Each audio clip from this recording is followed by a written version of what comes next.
Hello everyone. आज से मैं आप लोग को ऑप्शन स्ट्रेटजी के बारे में बताऊंगा।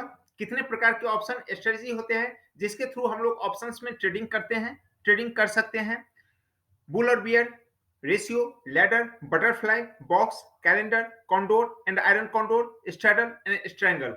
जैसा कि आप लोग समझते हैं, जानते ही हैं कि कॉल और पुट दो प्रकार के ऑप्शंस होते हैं और इन दोनों में ही स्ट्राइक्स होती हैं।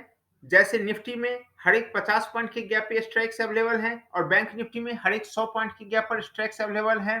तो इन स्ट्राइक्स के साथ हम लोग कितने तरह से कॉम्बिनेशंस क्रिएट कर सकते हैं, कितने कॉम्बिनेशंस बना सकते हैं, कितने तरह से हम लोग ट्रेड कर सकते हैं, कितना सौदा बन सकता है, यह सारा कुछ ही स्ट्रेटेजी कहलाता है। हम लोग कितने तरह से इसमें काम कर सकते हैं, वही मैं आप लोगों को आज से बताऊंगा। मैं रोज एक स्ट्रेटेजी के बारे में डिस्कस करूंगा। उसका ब्रेक इवन पॉइंट क्या होगा, वह ट्रेड कैसे बनाएंगे, उसमें पोजीशन कैसे क्रिएट करेंगे, उसका मैक्सिमम प्रॉफिट या मैक्सिमम लॉस क्या होगा, उसमें क्या क्या रिस्क होंगे, यह सब कुछ मैं आप लोग को बताऊंगा। तो यह कुछ मेन स्ट्रेटेजी हैं। और आज जो मैं शुरू कर रहा हूं, सबसे पहला स्ट्रेटेजी जो हमारा होगा वो होगा bull and bear strategy. Maximum लोग इसके बारे में जानते होंगे। अगर आपको बाजार ऊपर लग रहा है तो आप बुल स्प्रेड में पैसा लगाएंगे। अगर आपको बाजार नीचे लग रहा है तो आप बियर स्प्रेड में पैसा लगाएंगे। ठीक है, शुरू करते हैं आज का वीडियो। सबसे पहले तो यह समझिए कि कौन सी स्ट्राइक एटीएम होगी, कौन सी ओटीएम होगी, कौन सी आईटीएम होगी। जैसा कि हमारे पास कॉल और पुट दो तरह के ऑप्शन अवेलेबल हैं और इन दोनों में ही आईटीएम, एटीएम और ओटीएम स्ट्राइक्स होती हैं। यह कैसे हम लोग जानेंगे, इसके बारे में मैंने आप लोगों को पिछले वीडियो में बताया हुआ है। एक बार मैं फिर उसको रिपीट कर दे रहा हूं कि जो कॉल में लेस वैल्यू स्ट्राइक्स होंगी वह हमेशा हाई वैल्यू स्ट्राइक्स के कंपैरिजन में महंगी होंगी। एग्जांपल 16,500 का जो कॉल होगा वह महंगा होगा कॉल 17,000 से। उसी तरह से पुट में हाई वैल्यू स्ट्राइक्स जो होंगी वह महंगी होंगी in comparison to low value strikes. जैसे कि 17,500 का जो पुट होगा वह हमेशा ही 17,000 के पुट से महंगा होगा। यह समझना सबसे पहले जरूरी है। अब समझिए बुल स्ट्रेटेजी में हम लोग क्या करते हैं, बुल स्प्रेड क्रिएट करते हैं। स्प्रेड मतलब कि एक स्ट्राइक हम लोग खरीदते हैं और दूसरा स्ट्राइक हम लोग उतना ही क्वांटिटी बेच देते हैं। एक स्ट्राइक मान लेते हैं 17,400 हम लोग खरीद रहे हैं और 17,500 को हम लोग बेच देते हैं। और इन दोनों का जो रेट चल रहा है, 17,400 कॉल का रेट चल रहा है, मान लेते हैं 50 रुपया चल रहा है और 17,500 कॉल का रेट 30 रुपया चल रहा है। तो इन दोनों के बीच का डिफरेंस 20 रुपया हुआ है। यह मार्केट में अगर हम लोग मान लेते हैं कि पे कर देते हैं 17,400 खरीदने पर और 17,500 बेचने पर 1:1 में हम लोग का 20 रुपया मार्केट में पे हो रहा है। इस पोजीशन में 20 रुपया हम लोगों ने मार्केट में पे कर दिया है। तो इसमें हम लोग का जो मैक्सिमम लॉस होगा वह 20 रुपया ही होगा। कोई भी चीज जब हम पे करते हैं तो वह मैक्सिमम लॉस जो होता है वो डिसाइड हो जाता है, डिफाइन हो जाता है। जितना हम लोगों ने मार्केट में पे किया है वही हमारा मैक्सिमम लॉस हो सकता है। एग्जांपल लीजिए कि आपने स्टेट बैंक का एक शेयर खरीदा है 500 रुपया के रेट में। ठीक है, तो आपका मैक्सिमम जो नुकसान होगा, अगर कंपनी बंद हो जाता है, सब कुछ खत्म हो जाता है, तो भी वह मान लेते हैं क्या होगा, जीरो होगा। उससे माइनस में तो वो जा नहीं सकता है। तो मैक्सिमम लॉस जो होगा या मैक्सिमम जो रिस्क होगा वह उतना ही होगा जो आपने बाजार में पे कर दिया है, जो आपका मार्केट में चला गया है। तो इस सौदे में आपने 20 रुपया मार्केट में पे किया है, 17,400 का कॉल आपने खरीदा 50 में, उतना ही क्वांटिटी आपने 17,500 का कॉल को बेच दिया 30 रुपया में। इसमें आप लोगों ने 20 रुपया पे कर दिया है मार्केट में। तो यह आपका मैक्सिमम नुकसान होगा, मैक्सिमम रिस्क होगा 20 रुपए का। अब मैक्सिमम प्रॉफिट क्या होगा, मैक्सिमम प्रॉफिट होगा जो गैप होगा दोनों स्ट्राइक का, जो आपने खरीदा है और जो आपने बेचा है, इन दोनों के बीच का जो गैप होगा उसमें से हम लोगों ने जो प्रीमियम मार्केट में पे कर दिया है उसको हम लोग घटा देंगे। यानी कि जो यहाँ पर गैप है वो 100 रुपए का है और जो प्रीमियम हम लोगों ने पे किया है इस सौदे को बनाने के लिए इस ट्रेड में वो 20 रुपया पे किया है। तो मैक्सिमम जो हमारा प्रॉफिट होगा या नेट प्रॉफिट जो होगा वो 80 रुपया होगा।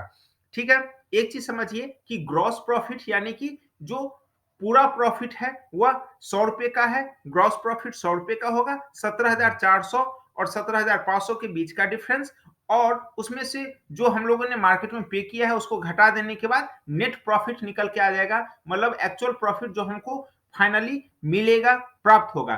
ठीक है, अब एक चीज़ और समझिए कि ब्रेक इवन पॉइंट क्या होगा? ब्रेक इवन पॉइंट वह होता है कि जहाँ पर ना आपको प्रॉफ़िट हो रहा हो, ना आपको लॉस हो रहा होगा।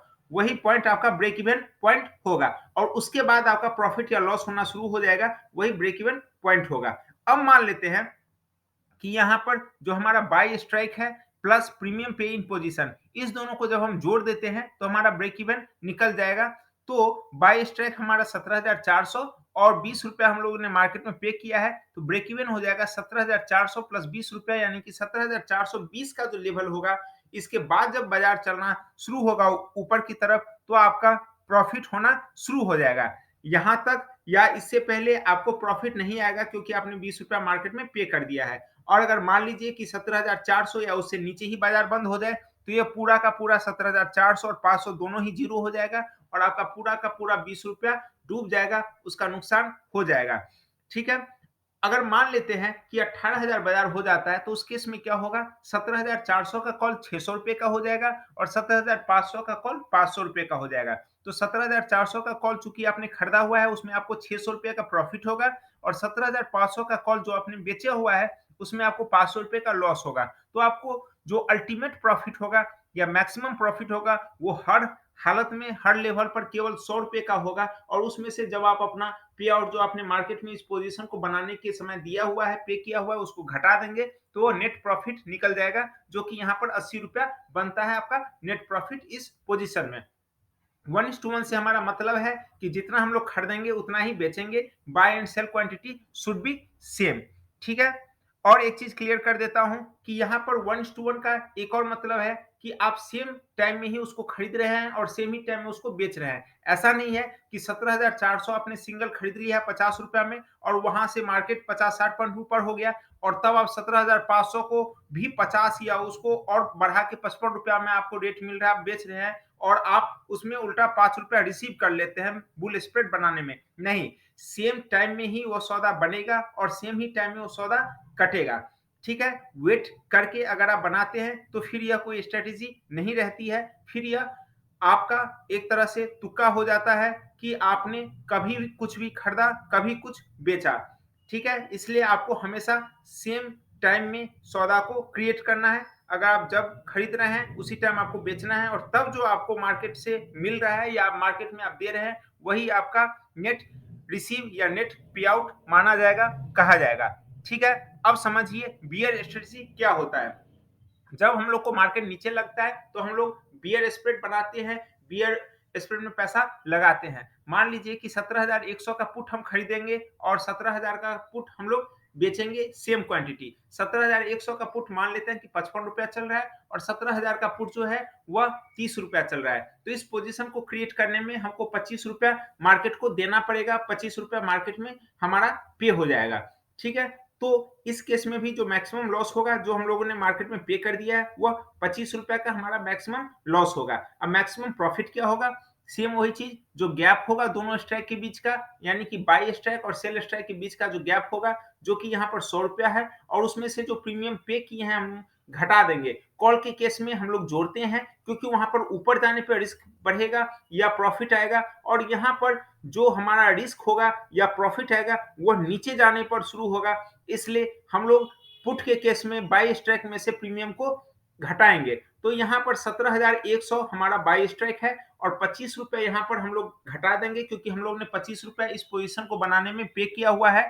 तो 17,075 का जो लेवल होगा, 17,075 से जब नीचे बाजार चलना शुरू हो जाएगा तो हमारा प्रॉफिट आना शुरू हो जाएगा।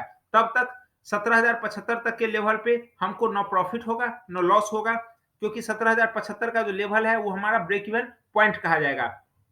और अगर 17,075 और 100 के बीच में बाजार रह जाता है तो जो डिफरेंस होगा, यानी कि मान लेते हैं कि 17,085 पर बाजार बंद हो जाता है, तो 17,100 का जो पुट होगा वो आपका 15 रुपया का रह जाएगा। लेकिन आपने इस पोजीशन को ऑलरेडी बनाने में 25 रुपया दिया हुआ है, तो आपको फिर भी 10 रुपए का नुकसान अल्टीमेट हो ही जाएगा। तो आपका प्रॉफिट शुरू होगा 17,075 के बाद ही। और अगर मान लेते हैं कि 17,100 के ऊपर बाजार बंद हो जाता है तो 17,100 भी खत्म हो जाएगा, जीरो हो जाएगा और 17,000 का भी पुट जीरो हो जाएगा और उस केस में आपका पूरा का पूरा यह 25 रुपया जो आपने बाजार में दिया हुआ है, यह खत्म हो जाएगा, ज़ीरो हो जाएगा, ये पूरा का पूरा ₹25 का आपको नुकसान हो जाएगा। तो आपको यहाँ पर प्रॉफ़िट तभी आएगा कि बाज़ार जब नीचे जाएगा और जितना नीचे जाएगा आपको उतना प्रॉफ़िट होगा। लेकिन सेम वही चीज़ मैक्सिमम जो प्रॉफ़िट होगा वो ₹100 का ही होगा क्योंकि जो गैप है डिफ़रेंस है 2 स्ट्राइक के बीच में वो ₹100 ही है और उसमें से जो आपने प्रीमियम मार्केट में पे किया हुआ है उसको घटा देंगे तो आपका वो नेट प्रॉफ़िट निकल जाएगा। ठीक है? एक और चीज़ ध्यान रखिएगा कि हर केस में यह ज़रूरी नहीं है या मैंडेटरी नहीं है कि बुल या बियर स्प्रेड पे करके ही बने। कभी-कभी ऐसा होता है कि जो राउंड स्ट्राइक्स होती हैं, उनमें चूँकि बायर्स और सेलर्स ज़्यादा एक्टिव होते हैं, उसमें ज़्यादा क्वांटिटी में काम हुआ होता है। हो सकता है ज़्यादा लोग फँसे हों, तो किसी भी रेट पर लेने के लिए 10-20 पैसा बढ़ा करके मार देते हैं रेट। तो उससे आपको हो सकता है कि 18,000 का जो पुट है सॉरी कॉल है वह आपको महँगा बिक रहा हो 17,900 कॉल की अपेक्षा। जबकि हो सकता है कि 16,100 का पुट सस्ता हो और 16,000 का जो पुट है वह महँगा बिक रहा हो क्योंकि यह डीप ओटीएम स्ट्राइक्स होती हैं और इसमें प्रीमियम का उतना ख़ास वैल्यू नहीं होता है। यहाँ पर वैल्यू होता है इस चीज़ का कि कितना क्वांटिटी में यह ट्रेड हो रहा है और कितने बायर्स और सेलर्स इसमें एक्टिव हैं या कितने लोग इसमें फँसे हुए हैं। उस हिसाब से इसमें अचानक से बायर्स और सेलर्स आ जाते हैं, अचानक से मार्केट में वॉलेटिलिटी आ जाती है जिस कारण से इसके रेट्स जो राउंड स्ट्राइक्स होते हैं, उनके रेट्स अचानक से थोड़े बहुत बढ़ जाते हैं, उनसे पहले वाली स्ट्राइक्स के मुकाबले। तो यह बहुत ही नॉर्मल सी चीज़ है। ठीक है? यहाँ पे आज हमारा बुल एंड बियर स्ट्रेटजी खत्म होता है। अगले स्ट्रेटजी में हम लोग डिस्कस करेंगे, अगले वीडियो में हम लोग डिस्कस करेंगे रेशियो स्ट्रेटजी के बारे में। आप लोग वीडियोज़ को प्लीज़ देखिए और चैनल को प्लीज़ सब्सक्राइब कीजिए। मिलते हैं अगले वीडियो में। Thank you.